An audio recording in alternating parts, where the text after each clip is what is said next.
Charles de Gaulle, Winston Churchill, ses statues imposantes, de Gaulle et son képi, Churchill et son cigare, réunis ici à Calais, un couple tumultueux, comme toujours, avec le Royaume-Uni. Et c'est dans cette ambiance électrique que va commencer la construction européenne en 1950. D'abord, hésitation du Royaume-Uni à rejoindre le marché commun, puis le Premier ministre britannique de l'époque va provoquer l'adhésion sans condition. L'opinion britannique, elle, reste très partagée. 1975, premier référendum du Royaume-Uni sur le maintien dans la communauté européenne. Le Remain l'emporte largement, mais les relations restent toujours tendues. En 1979, Margaret Thatcher dit à l'Europe « I want my money back », puis David Cameron promet un nouveau référendum. Nous connaissons la suite. No deal. This House blocked Brexit. Le 29 mars prochain, le Royaume-Uni doit quitter l'Union européenne. En route vers le Brexit, c'est le thème de ce nouveau numéro d'Enquête de région.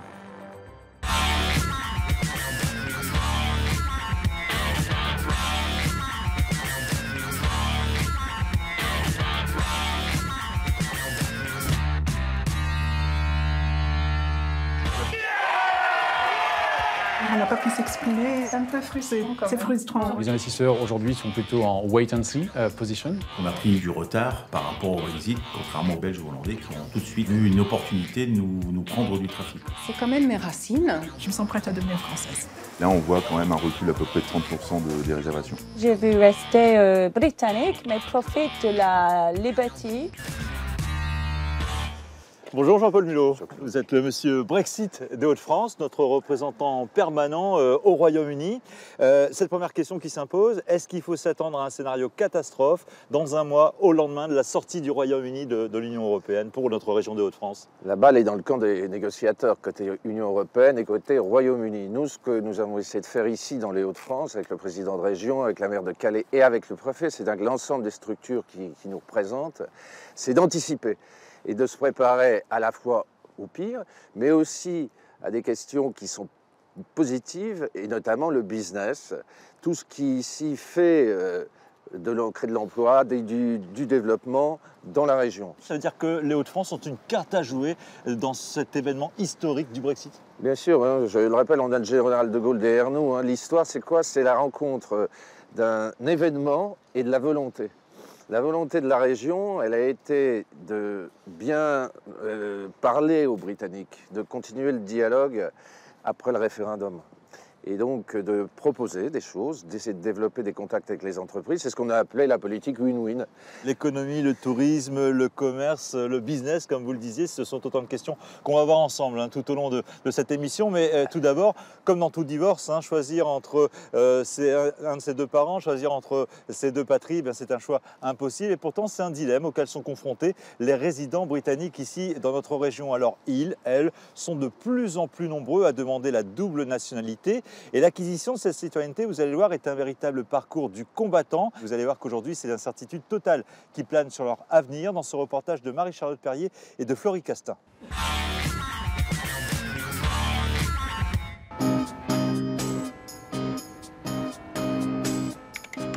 Leave, verbe anglais qui signifie quitter, sortir, se retirer de quelque chose. Une définition simple en apparence, mais lourde de conséquences. Le 23 juin 2016, les citoyens britanniques se prononcent à 51,9% pour la sortie de l'Union européenne. Un accord entre Britanniques et Européens doit être trouvé d'ici le 29 mars, mais les négociations s'enlisent. Quelques semaines avant la date butoir, nous avons rencontré deux Anglaises qui vivent dans l'Oise depuis de nombreuses années. Trudy et Sarah font partie des 150 000 Britanniques installés en France.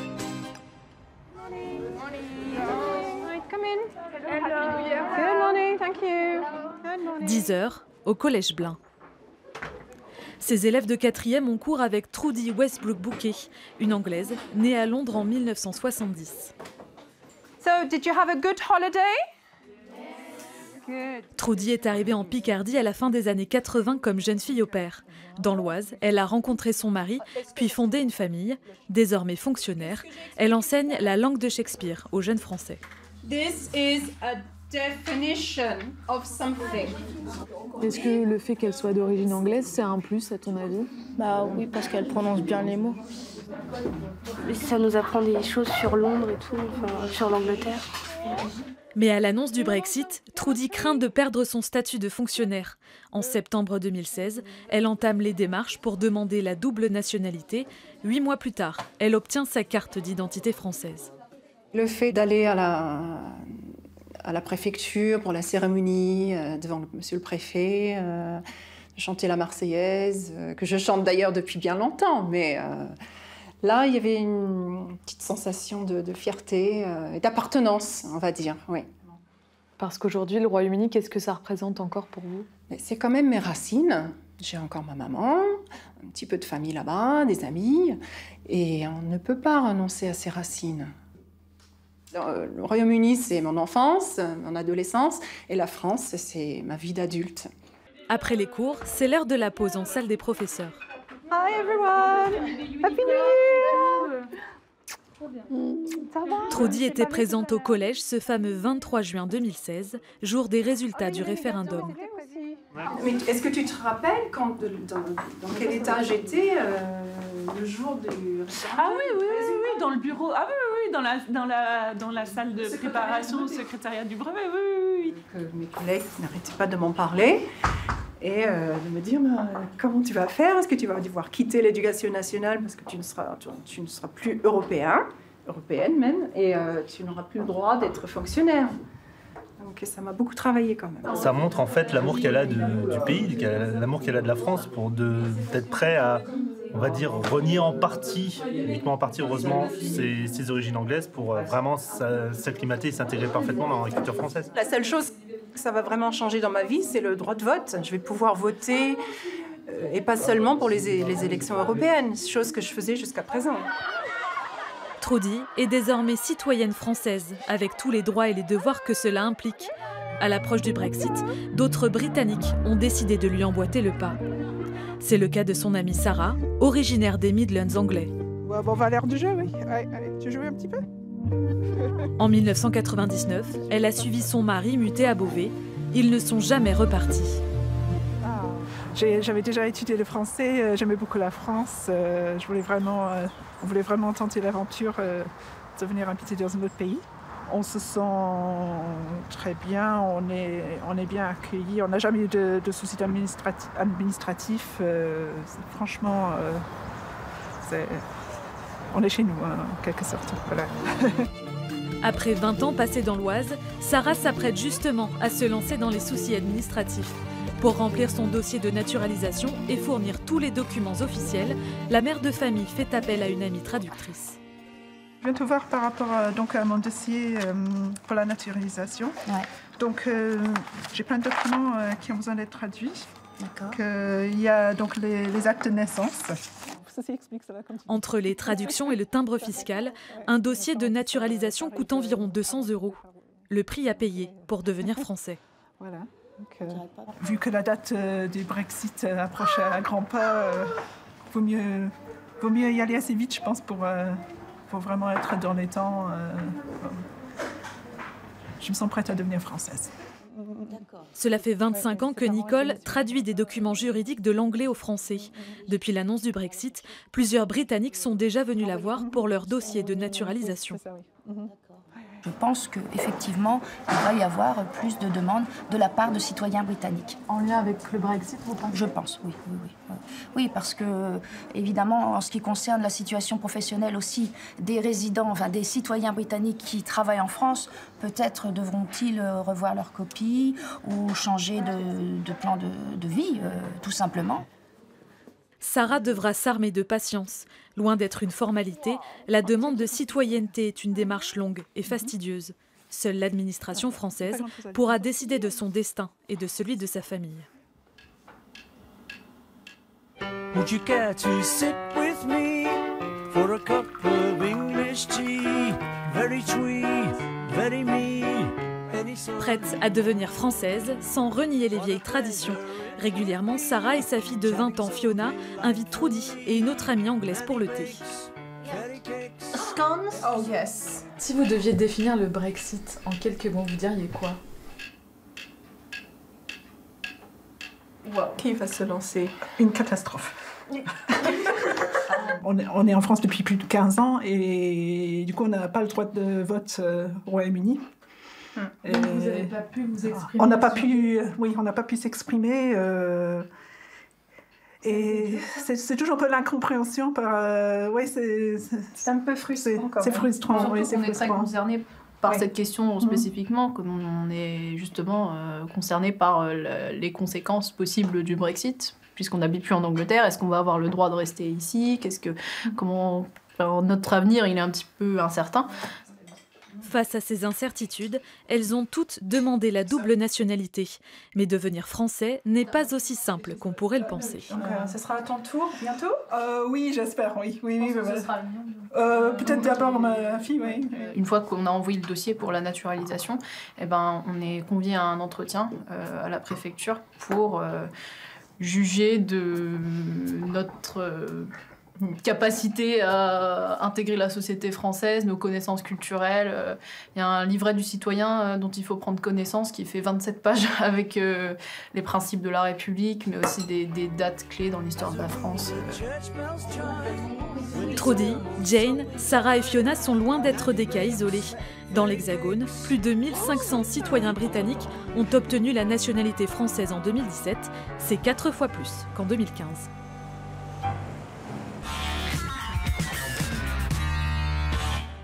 Cap sur l'Angleterre. Nous allons découvrir avec Jean-Paul Mulot de la région Hauts-de-France ce qui pourrait changer très prochainement avec le Brexit. Ici, tu as peu de risques de bouchons parce qu'il n'y a que des véhicules privés. Oui. Il y a un guichetier, donc à mon avis, c'est là où on fait la queue. Direction le shuttle. Bonjour monsieur. Pardon.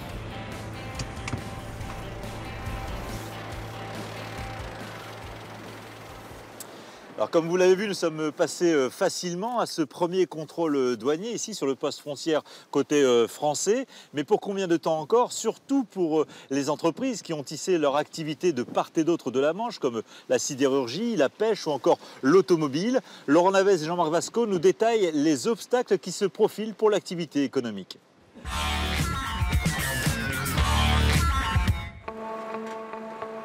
Le jour se lève à peine. Le centre de traitement des produits de la mer à Boulogne est déjà en pleine effervescence. Sur la plateforme de Copromer, l'une des plus grosses entreprises de transport et de logistique du port, les camions déchargent poissons et crustacés. Allez les gars, faut y aller, hein. Hey. Un va-et-vient de dizaines de milliers de caisses, une sorte de carrefour pour les produits de la mer de 19 pays européens, dont l'Angleterre. On est sur un arrivage qui est arrivé ce matin à 5h avec des soldes d'ouvre. Les frontières sont ouvertes, c'est l'Europe.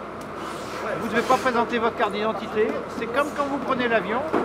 Aujourd'hui, vous faites Paris-Lyon, une carte d'identité. Demain, c'est Paris-Turquie, passeport. Demain, c'est après le Brexit. Une échéance qui inquiète la filière pêche boulonnaise. Éric Morchin est responsable de l'import-export chez Copromer. Est-ce que tu as les anomalies pour l'arrivage de ce matin? Tous les matins, tout est OK. il gère les arrivages de poissons dont 30% proviennent d'outre-Manche, de la pêche britannique et celle des pays de l'Europe du Nord, mais qui transitent par la Grande-Bretagne. Éric Morchin le craint, le retour des contrôles douaniers pourrait allonger les temps de transport. Or, le temps ici est précieux. Nous, on reçoit la marchandise chez nous, on la relivre chez les marailleurs qui nous la ramènent pour des départs au plus tard vers 14h tous les jours. Donc si on a une appro qui est 3 ou 4 heures plus tard, on se retrouve avec un décalage de 24 heures parce que forcément les marchandises vont louper les départs. Un retard dans le transport, c'est donc 24 heures de fraîcheur de perdu. Alors l'entreprise a anticipé. Le 29 mars prochain, elle deviendra transitaire en douane. Vous voyez, on est dans nos travaux, on a une surface ici de 1500 mètres où on pourra accueillir tous nos partenaires, tous nos clients sous douane. Donc on intègre nous-mêmes la douane et toutes les formalités. Ouais, donc là, vous gagnez du temps. On va gagner du temps, c'est minutes précieuses. Et vous le voyez, le temps est toujours précieux, c'est notre priorité. Pour les produits alimentaires, à l'import ou à l'export, il n'y aura pas de passage en douane sans certificat sanitaire et vétérinaire. Si elle a décidé de manger du bon poisson... Et là encore, pour gagner du temps, Boulogne a plaidé pour l'implantation d'un poste intérieur frontalier qui rassemble les services de contrôle des produits. Les postes vétérinaires étaient plutôt positionnés à Rungis ou dans des grands centres régionaux, des grands marchés régionaux, à part que c'est au plus proche de la filière qu'il faut que les contrôles vétérinaires aient lieu. Donc à la fois nous avons mobilisé l'ensemble des acteurs, nous avons plaidé pour qu'il y ait un déploiement de moyens et de postes d'État sur site. Il faut maintenant que le recrutement puisse se faire puisque les vétérinaires sont de longues formations et sont assez rares sur le marché. Des contrôles auxquels les ports aussi se préparent. Depuis un an, celui de Calais s'organise. Lorsqu'il y a une vérification plus approfondie éventuellement des produits alimentaires, etc., les camions sont reconduits vers cette zone ici qui s'appelle le CIVEP, le service d'inspection vétérinaire et phytosanitaire. Le directeur du port nous montre ces nouveaux bâtiments et services imposés par le Brexit. 6 millions d'euros vont être dépensés, en grande partie financés par l'État. Pour Calais, l'objectif est d'abord de maintenir la fluidité de son trafic portuaire. On a toujours indiqué que quelques minutes de plus de contrôle allaient engendrer des kilomètres de queue. Je pense que c'était bien de l'indiquer. C'était bien pour bien motiver qu'il y a un axe qui s'appelle Calais-Douvres et qu'on ne pouvait pas le ralentir. Quand vous savez qu'il passe au minimum 3000 camions dans un sens et 3000 dans l'autre, c'est-à-dire 6000 camions jusqu'à 10 000 camions par jour par le port de Calais, si les documents sont bien remplis, je ne vois pas pourquoi il devrait y avoir des queues extraordinaires. De toute façon, s'il y a des queues, c'est des parkings qui sont chez nous, ce n'est pas sur l'autoroute. Maintenir la facilité des échanges, c'est aussi le cheval de bataille de François Lavallée à Dunkerque. Le président de la Chambre de commerce et d'industrie du littoral avoue qu'à 2 mois du Brexit, tout n'est pas prêt dans les ports nordistes, que l'État doit encore y renforcer son engagement. Un impératif face à la concurrence des ports belges et néerlandais. On a pris du retard par rapport au Brexit, contrairement aux Belges, Belges ou Hollandais, qui ont tout de suite ont vu une opportunité de nous prendre du trafic. À nous, à faire les investissements, à mettre en œuvre les mesures pour qu'on garde nos trafics. Il ne faut pas qu'il y ait de retard dans les transports parce qu'on va perdre des parts de marché. Il n'y a pas de raison qu'on perde du trafic si on sait s'organiser et si l'État nous donne les moyens à ces ports pour pouvoir bien s'organiser. D'ici, le processus Brexit en comporte encore énormément. Un flou qui perturbe les entreprises régionales qui travaillent avec la Grande-Bretagne. À l'image des transports Saint-Arnoux dans l'Audomarois. Plus de 200 camions, 70% du chiffre d'affaires assuré avec l'Angleterre. Alors ça part où ça, monsieur? À Chelmsford, en Angleterre, donc c'est au nord-est de Londres. Alors des camions comme ça vers l'Angleterre, vous en faites beaucoup par jour?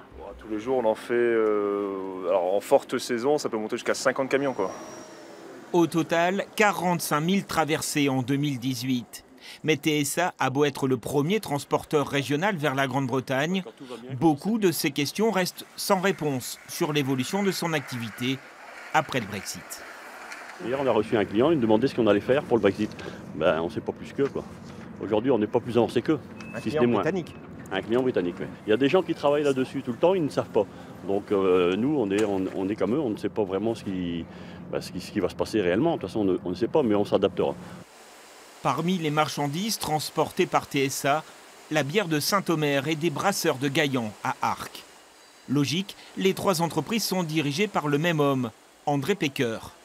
Il vend 15% de ses bières en Grande-Bretagne, mais lui aussi relativise l'impact Brexit. La douane, nous savons déjà faire puisque nous faisons pour 71 pays dans le monde entier, donc on est très habitués. Je ne me fais pas trop de soucis, de toute façon, des transports pour l'Angleterre, il en faudra tout le temps, de la bière pour l'Angleterre. Il n'y a qu'un petit problème, s'il y a de la douane, il y aura des taxes. Donc vis-à-vis des brasseurs anglais, on sera moins performant. Mais par contre, les brasseurs anglais ne sont pas très pour les bières de spécialité. Donc on a notre place. Taxes douanières, flux de marchandises, des incertitudes qui pèsent aussi sur l'industrie automobile.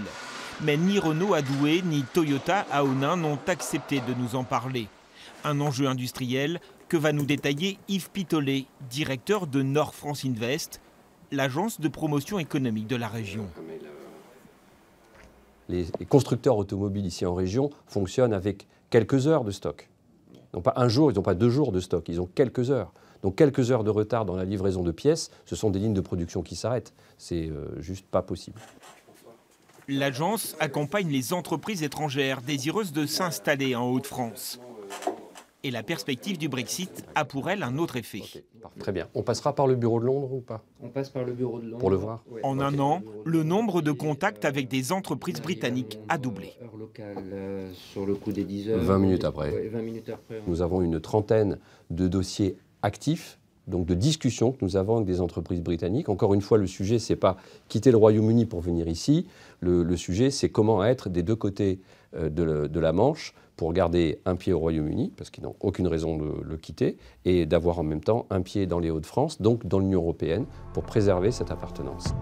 Sidérurgie, pharmacie, bricolage, le Royaume-Uni est le 5e investisseur étranger dans la région, avec un peu plus d'une centaine d'entreprises et près de 7000 emplois. Mais il est aussi le premier excédent commercial des Hauts-de-France. Et ce classement-là, le Brexit et ses modalités douanières pourraient également le modifier, mais à la baisse.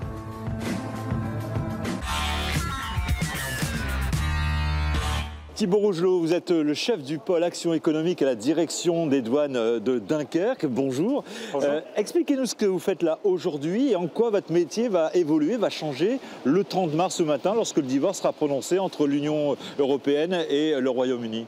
Alors ici nous avons la brigade de sûreté intérieure qui fait des contrôles de sûreté-sécurité pour assurer la sécurité de l'ouvrage du tunnel. Dans le cadre de ces contrôles, elle peut être amenée à faire de la lutte contre la fraude classique, c'est notre mission classique de la douane, rechercher des marchandises prohibées, fortement taxées, voilà, tout ce qui est le trafic de marchandises. Et qu'est-ce qui changera donc le matin du 30 mars? Cette mission-là va rester. Ce qui va se rajouter, c'est une formalité douanière qui doit être effectuée pour toutes les marchandises qui seront importées ou exportées. Et la douane aura pour mission de vérifier que cette formalité a été faite et éventuellement de faire des contrôles si jamais on décide d'en faire, c'est par rapport à cette formalité. Mais ça ne veut pas dire plus de contrôle, ça veut dire simplement une formalité qui n'a plus lieu d'être depuis 1993 au moment de la libre circulation des biens et des personnes, qui revient au goût du jour. Mais c'est une formalité. C'est exactement ça, pas plus de contrôle, mais vérifier que la formalité soit faite. Mais c'est là qu'on nous annonce ce scénario catastrophe de file d'attente de camions de 28 km et d'attente interminable au poste frontière. Est-ce qu'on peut s'attendre à ce scénario du coup? Ce scénario, encore une fois, arrivera si jamais les opérateurs n'ont pas anticipé les formalités. C'est pour ça qu'il y a un gros travail de communication qui doit être fait. La douane va y prendre une part très active à ça pour expliquer effectivement aux opérateurs, préparez-vous, des douaniers, c'est pas sorcier, mais préparez-vous. On peut imaginer le retour du duty free également ici sur ce site? On peut tout à fait l'imaginer, ça sera contrôlé par la douane évidemment. Alors le plan Édouard Philippe, 50 millions d'euros sur la table, 600 agents publics recrutés, ça vous semble suffisant pour faire face à cette nouvelle fonctionnement, cette nouvelle organisation? Alors ces gens qui sont recrutés, ils sont là pour emmagasiner ce flux déclaratif, pour traiter ce flux déclaratif. Alors ça me semble suffisant, en tout cas c'est les dimensions qu'on a fait, avec les autres administrations pour gérer ce flux. Voilà. Et pour fluidifier ces flux, vous fonctionnera comment? Alors c'est une frontière intelligente, c'est un système innovant qui permet de faire des liens entre des plaques d'immatriculation et des formalités douanières pour que très vite, lorsque les poids lourds arrivent, on puisse leur dire vous êtes en file verte, vous pouvez charger, vous êtes en file rouge, vous arrêtez là. Et ce système sera opérationnel quand? Dès que le Brexit sera mis en place. En cas d'incident détecté dans votre compartiment, vous entendrez ce signal. Merci de votre attention. Et le Brexit, un divorce, ce qui fait beaucoup de malheureux. Alors évidemment pour des raisons parfois purement affectives ou pour des raisons plus pragmatiques, dans le cas des chefs d'entreprise par exemple. Dans ce reportage de Florence Mabille de Pongeville et d'Antoine Morvan, nous allons faire la connaissance de Christine. Elle est musicienne anglaise installée en France. Et Patrice, lui, il est chef d'entreprise français et il vit à Londres. Et vous allez voir que tous les deux réagissent différemment face à ce Brexit. Elle prépare déjà la résistance et lui, vous allez le voir, il pense plutôt au plan B. Regardez. Je m'appelle Christina Howells, je suis 46 ans. Je suis Patrice Guillauzic, j'ai 43 ans. J'arrive à Calais en 2006 pour habiter avec mon petit ami. Je suis ici à Londres depuis 5 ans, tout d'abord pour une entreprise américaine et maintenant à mon compte avec une quinzaine de collaborateurs. Depuis on se sépare, je vais rester en France. Pourquoi? J'adore la culture, la cuisine, j'adore la littérature, j'adore la France. Je suis venu ici à Londres puisque je la considérais comme le New York de l'Europe où tout est possible. Maintenant, avec le Brexit, c'est un peu moins vrai. La Brexit, pour moi, c'est une catastrophe.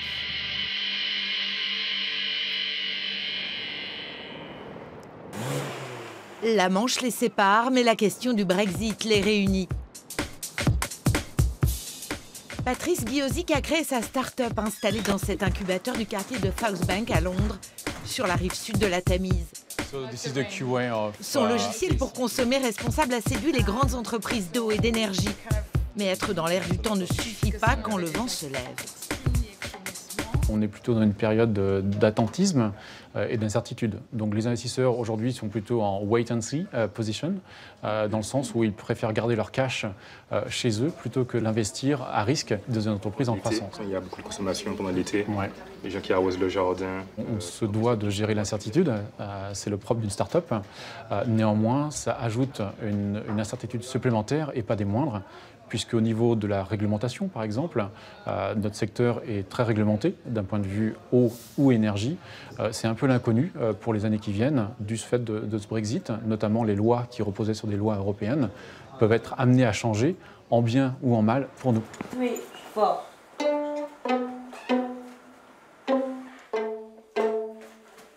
Christina Howells est violoniste professionnelle. Elle vit entre Lille et Calais.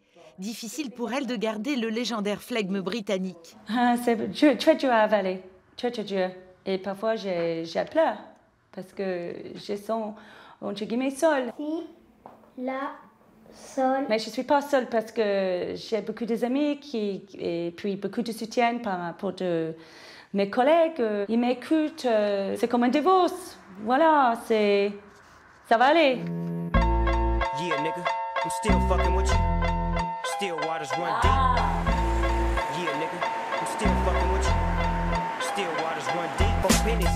Add that shit up. Le 23 juin 2016, le jour où le Royaume-Uni a voté pour une sortie de l'Union européenne, reste une date noire pour Christina. Sa colère, elle a choisi de la transcender.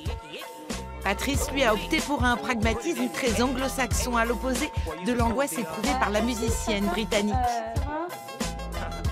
Il faut combattre. Je ne supporte pas le Brexit, il faut combattre. Qu'est-ce qu'on peut faire? On crée une association, British Association Côte d'Opale, était née 2 mois après le Brexit. On a mis des plans B, C et D en place. Notamment, on avait déjà un bureau sur la France. Donc ça, c'était déjà présent. Ce n'est pas le Brexit qui nous a poussé à le faire.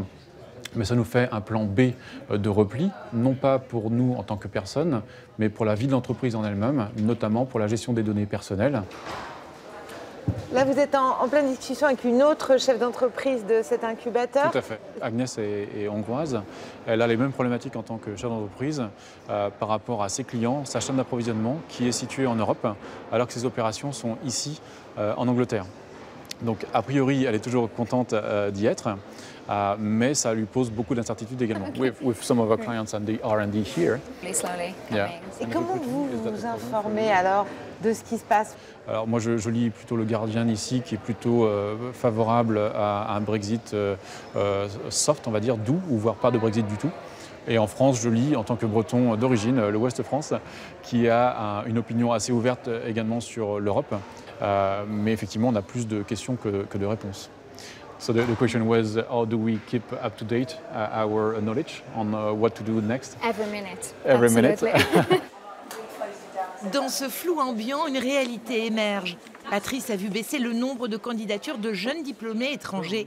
Sa collaboratrice lui confirme. Moi, ce que j'entends, c'est que le nombre d'étudiants étrangers a diminué aussi. Et donc, en fait, les étudiants, c'est des futurs recrutés, en fait. Donc, si tu as moins d'étudiants étrangers qui viennent et qui du coup, ne restent pas pour trouver un boulot, après, ça impacte. Et ça, c'est lié directement à Brexit et à la certitude. Voilà, c'est l'affiche. Voilà, c'est joli, hein? Organiser un concert de musiciens venus de toute l'Europe.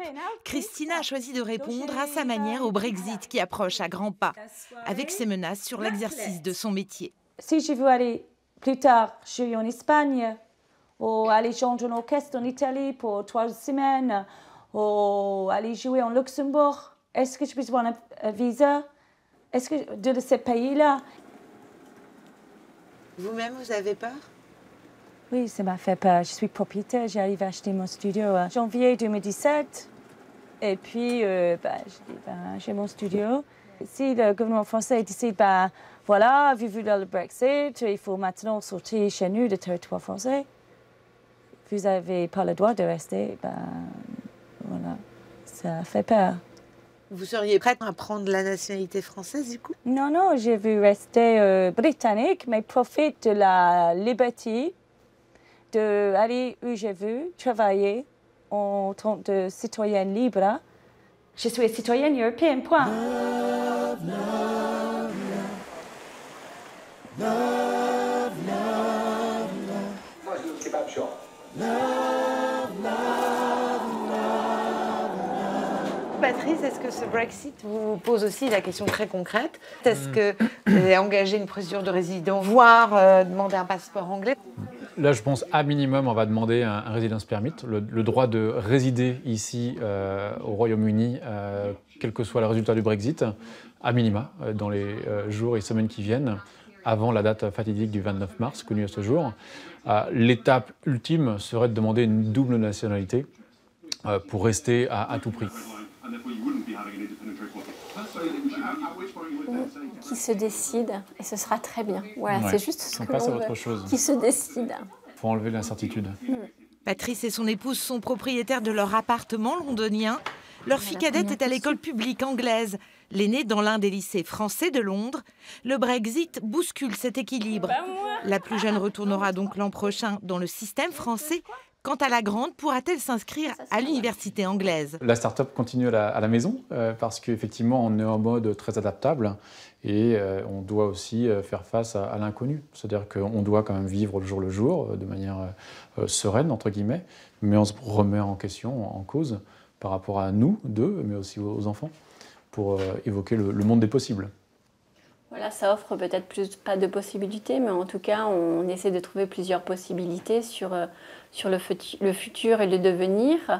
Après, ce sera en fonction des différentes conditions. La France, c'est quand même notre pays. L'Angleterre, on y est bien, on aimerait bien y rester. On va voir effectivement ce qui s'offre à nous.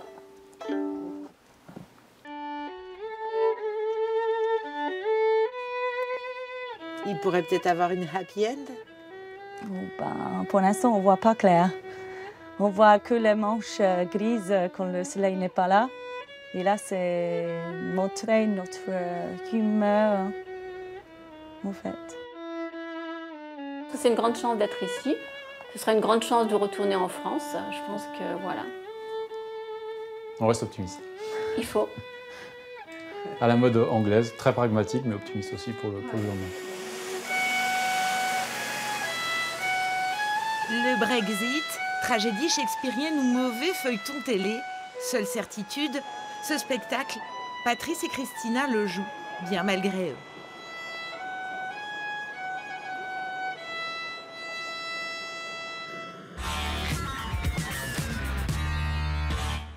Voilà, retour ici dans une des navettes du shuttle à 40 mètres en dessous du fond de la mer. Ici au moins, Jean-Paul Mulot, il n'y a plus de formalité, on est sûr de passer, on va passer la frontière dans quelques instants là. C'est les contrôles juste à poser, tous les contrôles ont été faits sur le territoire français. Voilà. Le Royaume-Uni, 5e investisseur dans les Hauts-de-France avec une centaine d'entreprises et plus de 7000 emplois. Est-ce que ce Brexit risque de remettre ça en cause? Écoutez, a priori, sur cet aspect-là, non. On a vu récemment quand même 2 investissements très importants de groupes britanniques, en tout cas basés en Grande-Bretagne, notamment à Dunkerque. AstraZeneca d'un côté, de l'autre côté Liberty Media dans l'usine d'aluminium. Donc ça montre bien que les échanges continuent et ne vont pas s'arrêter. Et aussi des entreprises de logistique qui ont ouvert des entrepôts dans la région. Donc de ce point de vue-là, non, rien ne s'arrête. C'est vraiment le flux logistique et les échanges de marchandises, plus que les investissements et les groupes qui ont des salariés en France. Qui dit échange de marchandises, évidemment, on pense immédiatement au port. On a le sentiment que nos concurrents belges, néerlandais se sont mieux préparés que nous à ce passage à une nouvelle page de l'histoire. Est-ce que vous confirmez qu'ils ont été plus offensifs de ce point de vue-là, eux? Ils ont été plus offensifs dans la communication, mais dans la réalisation, beaucoup moins. Je dois dire que les douanes françaises ont fait un travail remarquable. Et aujourd'hui, je peux vraiment affirmer qu'on est beaucoup plus avancé en termes de recrutement et de mise en œuvre sur le terrain que nos voisins belges ou néerlandais. que ce soit à Ostende où il n'y a aujourd'hui rien, hein, rien n'est offert, il n'y a pas de service de douane, il n'y a pas de service de contrôle du type PAF. Et quant à nos voisins néerlandais, ils envisagent par exemple sur les contrôles vétérinaires de les faire à Amsterdam et sur l'aéroport d'Aix-la-Chapelle. Ouais. Alors que nous, côté Hauts-de-France, on aura vraiment un poste équin et bovin, un au tunnel et un au port. Est-ce que concrètement pour notre quotidien, ça veut dire des produits britanniques plus chers pour nous consommateurs français? S'il y a un no deal, ce sont les règles générales WTO qui vont s'appliquer. Ouais. Et donc il y a des produits dans les deux sens qui seront plus chers. Donc là, c'est pas du win-win, hein, c'est du lose-lose pour tout le monde. Très bien, Jean-Paul Mulot. Merci beaucoup. On continue à traverser ensemble. On est bien. Et puis on se retrouve de l'autre côté de la frontière, dans le Kent, du côté de Folkestone. Après 35 minutes sous la Manche, nous débarquons dans le Kent.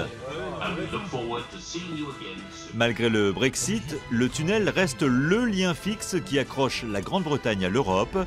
Eurotunnel se prépare comme ses concurrents, les ferries P&O et DFDS. John Keefe, vous êtes le porte-parole d'Eurotunnel devenu Getlink. Alors c'est le premier dommage collatéral du Brexit, à savoir effacer la notion européenne de votre marque de fabrique, de votre marque principale? Jamais, pas du tout. Non, non, non. Getlink est une société, je dirais, institutionnelle. C'est le groupe de toutes les différentes société Eurotunnel, notre marque principale de transport, Europort, qui est une marque pour le transport fret ferroviaire sur le continent, et aussi Eleclink, qui est un projet en cours pour transporter des électrons par des câbles dans le tunnel sous la Manche. Alors nous voilà rassurés. Alors concentrons-nous effectivement sur la partie transport de votre activité. Vous êtes le leader incontesté du lien du transport sur le lien transmanche. 2018, vous avez battu de nouveaux records. Est-ce que le Brexit peut remettre en cause ce statut de leader sur le lien transmanche? Non, non, non, non, non. On pense peut-être que ça sera encore une valorisation de l'aspect unique du Eurotunnel. Ouais. La vitesse et la fréquence des départs offrent à nos clients une rapidité de transfert, de transport inégalée sur le transmanche. S'il y a éventuellement des contrôles renforcés sur tous les ports et tous les points d'entrée, ça reviendrait encore plus fort sur la rapidité et la fréquence des départs. Et du coup, dans le cadre du Brexit, est-ce que le paysage concurrentiel risque de s'en trouver changé? Eurostar, les ports néerlandais, belges, les ferries ne seront pas une concurrence accrue pour Getlink et surtout pour Eurotunnel? Cette route, cette autoroute ferroviaire que nous avons avec la navette d'Eurotunnel est le lieu préféré de tous les transporteurs qui travaillent dans les flux tendus avec des produits frais, avec des produits de haute valeur, partout où il y a un besoin de gagner du temps. Et ça ne changera pas avec le Brexit. Terrorisme, contrôle sanitaire, pression migratoire, est-ce que ce sont des questions qui sont actuellement sur la table dans le cadre du Brexit qui se profile? Tout à fait, mais le seul sujet là qui est nouveau, ce sont des contrôles sanitaires, sanitaires, phytosanitaires. Pour l'instant, des contrôles, il n'y en a pas entre le Royaume-Uni et l'Union européenne. Si le Royaume-Uni devient un pays tiers, l'Union européenne va se protéger pour des raisons de santé publique et va demander un certain nombre de contrôles. S'il y a des aménagements concrets sur le terrain qui ont déjà commencé? Oui, les choses sont sorties de terre, précisément? Oui, tout à fait. On est en train d'aménager un espace capable d'accueillir une centaine de poids lourds, avec une série de quais sur lesquels on peut carrément décharger les poids lourds, les faire inspecter par les autorités, que ce soit de la douane, de la PAF, des services vétérinaires, et tout ça sans interrompre le trafic transmanche hebdomadaire. Merci John Keefe d'avoir bien voulu répondre à toutes nos questions. Alors évidemment, quand on évoque le lien transmanche, on pense au tourisme, l'impact du Brexit sur le tourisme, une question qui taraude particulièrement les offices de tourisme picards. Il faut dire qu'à Amiens, le plus gros des bataillons de touristes est constitué de nos voisins anglais. Alors avec la fin du centenaire de la Grande Guerre, face à la dévaluation annoncée de la livre sterling, les Anglais seront-ils toujours aussi nombreux à franchir la Manche? Élément de réponse avec Dominique Patinec et Clément Jean-Pierre.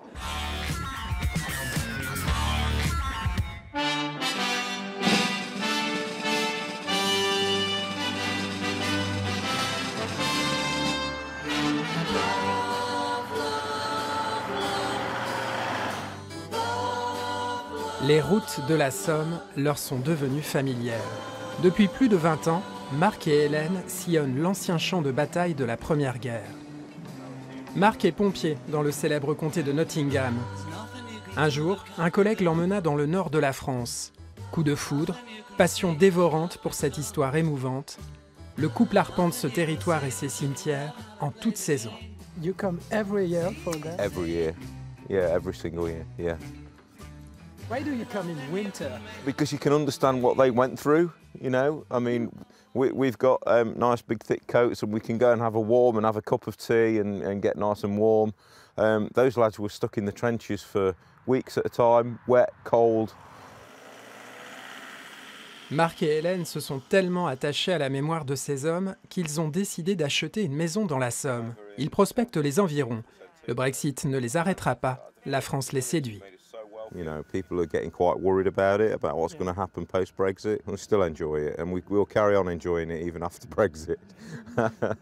Do you think the Brexit will change something for you? Will you come? Always. Always come. It's not just the war memorials and the cemeteries, it's also about the people that we meet and how friendly everybody is. It's beautiful.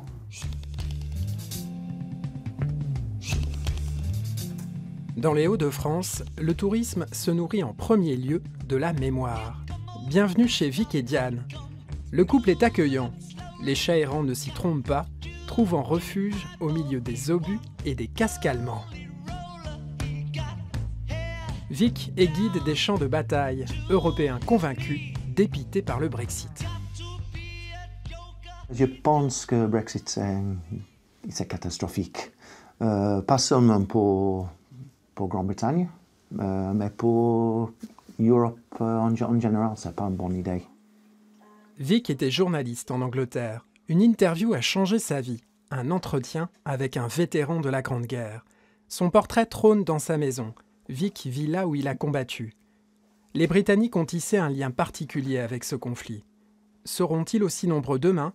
Le centenaire est terminé. Les déplacements seront peut-être plus compliqués. The cost will obviously affect the people travelling. Travelling is a luxury, really, and with all those added costs, yes, it'll be a question: can we go? Can we afford to come? Vic a une botte secrète pour contrer le Brexit, un passeport slovène. J'ai 2 passeports. J'étais né en Angleterre, j'ai un passeport britannique. Heureusement pour moi, personnellement, mon père, il était né en Slovénie. J'ai le droit pour avoir un passeport de Slovénie.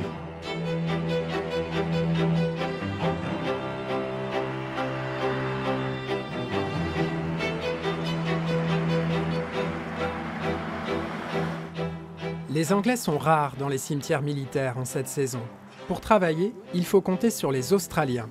C'est l'été et les vacances aux antipodes. Vic emmène un groupe de jeunes sportifs à la découverte de leur mémorial national à Villers-Bretonneux. I'm a very lucky guy. I've turned my hobby into my job, and it's absolutely fantastic. It's a privilege. Le groupe circule dans un car britannique. Jamie, son conducteur, est un vieux routier des champs de bataille. Pessimiste quant à l'avenir, si le Royaume-Uni quitte l'Union avec fracas. Well, I think we shouldn't leave the European Union. As coach drivers, it's going to make our job a lot harder with the borders going back up, border controls.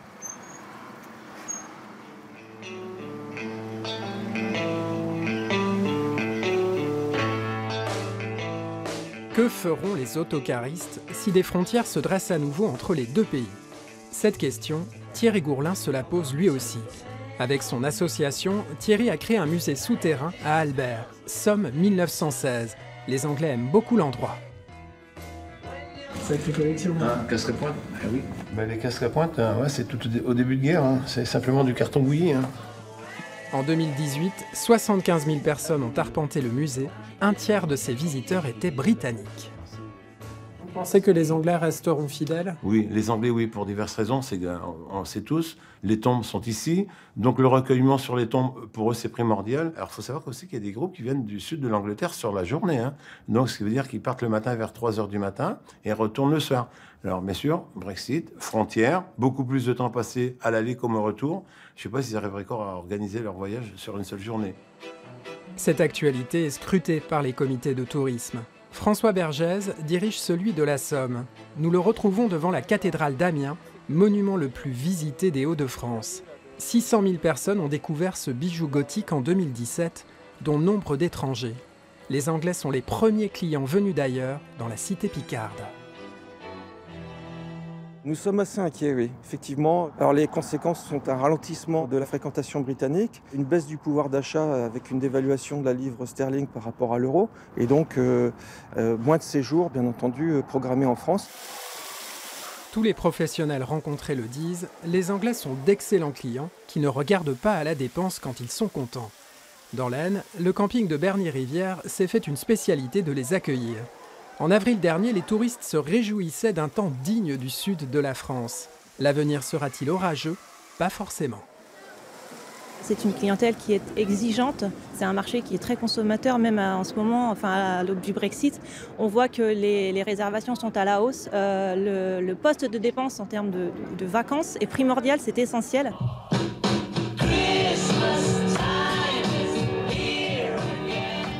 Dernier week-end avant les fêtes à Arras. Nous croisons Keith, jovial anglais venu en famille sur le marché de Noël. Quelques achats et du bon temps, voilà son cocktail idéal. What is the most interesting in the House of France? For me, it's the beer. No, in my case, it's get away from work and just enjoy it. It'd be nice to think that we can all still get on and enjoy ourselves and be good neighbours. It's a shame. We should have stayed, but it's just a shame.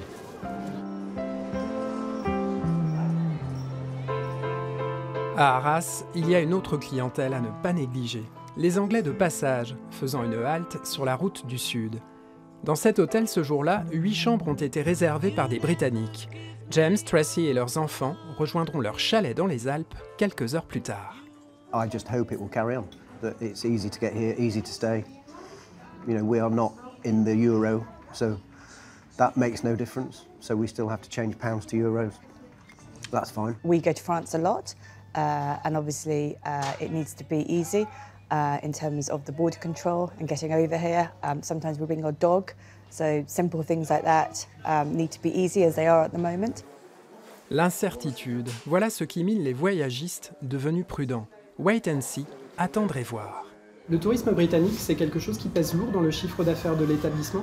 Ah oui, en effet, c'est à peu près 30 à 35% de notre chiffre d'affaires d'hébergement. Les voyagistes britanniques, on s'aperçoit qu'ils attendent le Brexit, voir est-ce qu'il faudra des passeports, est-ce qu'il faudra avoir des visas. Aujourd'hui, les tour opérateurs réservent sur l'année prochaine et en 2020 également. Et là, on voit quand même un recul à peu près de 30% des réservations. Alors, trop compliqué et trop cher, la France? Diana Hounslow envisage l'avenir avec flegme. Cette Anglaise dirige le comité de tourisme du Pas-de-Calais. Ce qui nous rend exotiques, c'est cette forme d'éloignement, c'est le fait qu'on est un peu plus difficile d'accès, qu'on est peut-être un petit peu plus cher.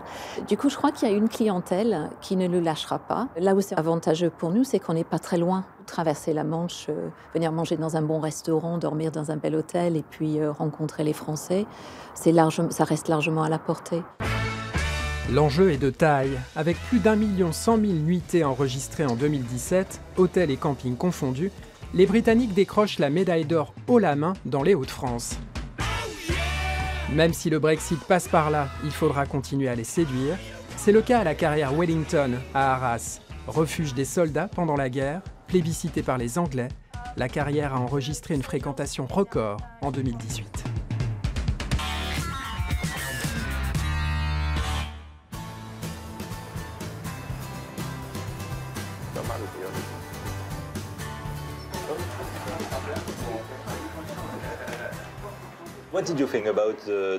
Avec le Brexit, vous vouliez rester ou vous vouliez quitter l'Europe?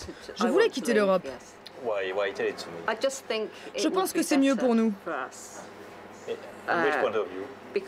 Parce que l'argent que notre gouvernement donnait à l'Europe, c'est beaucoup d'argent et qu'il vaut mieux le dépenser dans notre pays.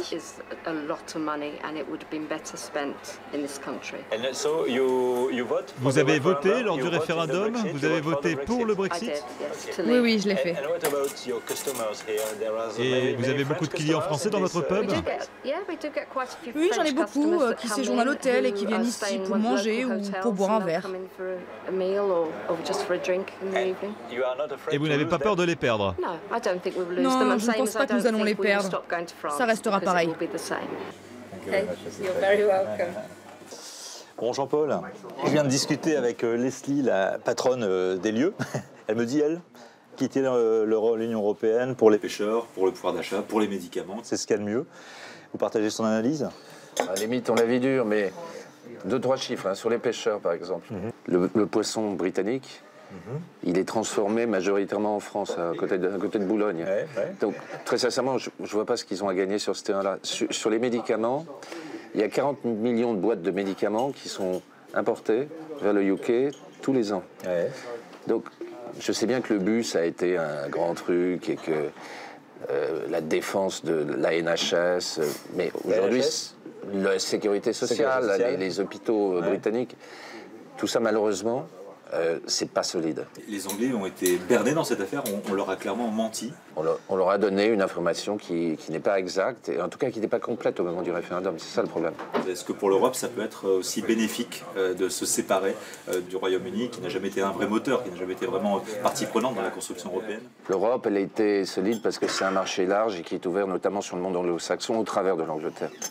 Oui, les Anglais nous ont posé des problèmes. Ils n'ont pas toujours joué fair play, peut-être. Mais nous, peut-être pas non plus. Et le dernier point, sur le business pur, si demain l'Angleterre voit sa croissance en berne et un PNB qui recule, c'est aussi le PNB des boîtes, enfin des pays qui sont voisins et l'ensemble de l'Union européenne qui seront affectés. Et c'est des jobs aussi dans des entreprises européennes qui seront indirectement affectés parce qu'elles vendent aussi des produits, des pièces détachées au Royaume-Uni.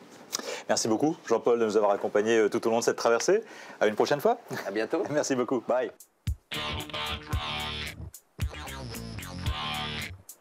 À l'image du point de vue qui s'offre à nous, l'horizon semble bien flou quant aux prochaines échéances qui nous séparent encore du Brexit.